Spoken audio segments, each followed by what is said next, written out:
Alright, so here's just a quick video that's just discussing the new LED placement and LED installation that I made on this system.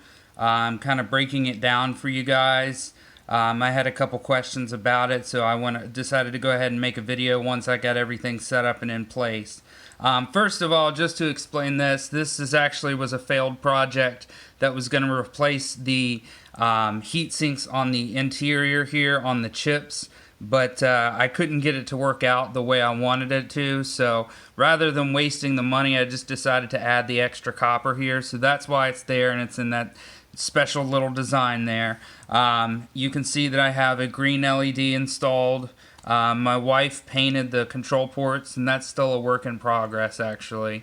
And I have an Ultra 64 badge. But that's not what we're going to be discussing here today. We're going to be discussing these four LEDs that were just installed last night. So basically, what I did here was I wired the LEDs to the two control ports, control port 1 and control port 4, and then I wired these all together, and then basically used tiny bit of electrical tape to keep them here, to have them in place right beside the control ports, and then I wrapped the cords around the back. You can see the little indentions here. I wrapped them around the back of those, and then they're coming back towards the motherboard. So that's how I did my LED layout. And then also just to explain to you how it's wired, and please forgive my shoddy solder work, but basically I'm not the best person at soldering, but basically what you do is that this line over here is your hot line, your 3.3 volt line.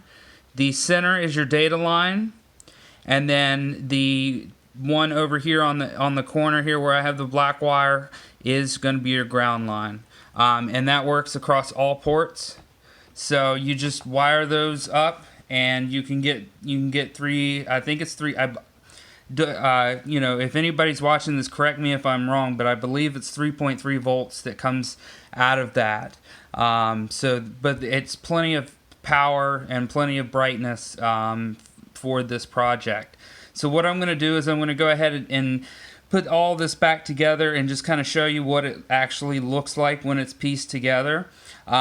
Just for future reference, there's going to be some future projects that I'm doing on this. There's going to be an overclock.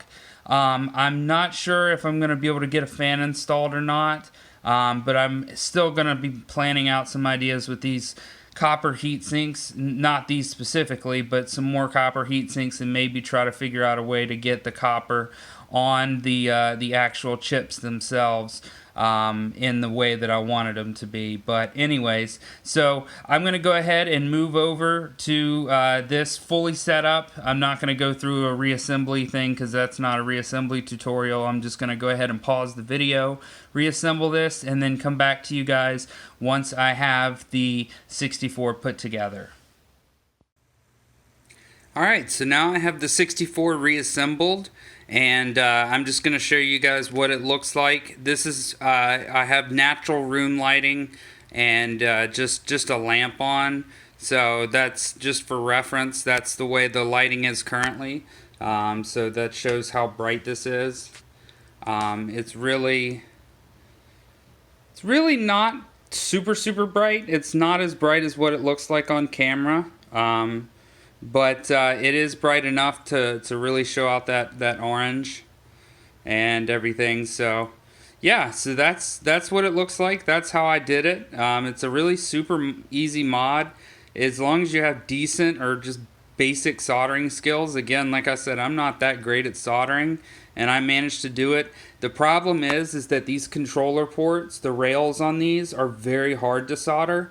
So I would recommend actually just taking the whole motherboard out of the console and doing it that way. I didn't. I went the half-assed way and just decided to just leave everything intact. I took the shell off and just soldered it in. So I actually accidentally have some burn marks a little bit from my soldering iron on the side, very far sides and the back of the control port plastic, just because I had such little room to work with. So I would highly recommend that you guys take the motherboard out, or at least take the heat shielding out at minimum, just to give yourself some more room to work with while you're working on these, because like I said, these rails are kind of hard to get solder on them. They're not the easiest to work with.